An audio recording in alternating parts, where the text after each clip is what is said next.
G'day guys, my name is Tyler Thompson, a four-wheel drive enthusiast, and I absolutely love building four-wheel drives and taking them on adventures all across Australia. This is our work shed here in Port Macquarie. Today I'm going to be running you through some of the modifications we've made to my vehicle. Check out the link to eBay below and you'll find loads of these parts and accessories to help get you out on all your adventures coming up this summer. Let's jump into it. Starting down the front, we have a steel winch compatible Bullbar. So this gives us a little bit of extra clearance on the tracks and some protection down the front. So in here we've got a run of a winch, pull us out of those sticky situations if you ever get bogged.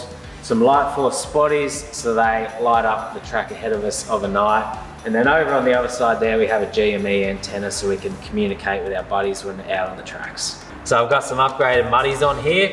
They're a 35-inch Maxxis Razor and they're on a 16-inch alloy rim. And actually, while we're here, if you look very closely, we've got some party lights under the car and we got 6 of them spread out through the back of the car. They're pretty cool. Kids really love them, and when you're getting around a camp of the night, they help you see what you're doing. It's a little bit hard to see, which is a shame because it's probably my favorite and most exciting upgrade we've done to this rig is all the suspension underneath it. So it's a full Superflex Superior Engineering lift kit. Got the 3-inch coils, the 2.0 remote res shocks, Superflex arms in the front, all your upgraded arms from front to back of the car, you know, like tie rod, drag link, pan hards, uppers, lowers, you name it, it's got it. Up there, the roof rack itself is a front runner platform, so it's a flat rack across the top of your roof. On the front, 40-inch light bar because, hey, you can never have enough lights on your four-wheel drive. 4 treads up on the roof there as well in case we need some extra assistance getting ourselves out of a sticky situation. Jumping inside the cab, there's a few things going on in here.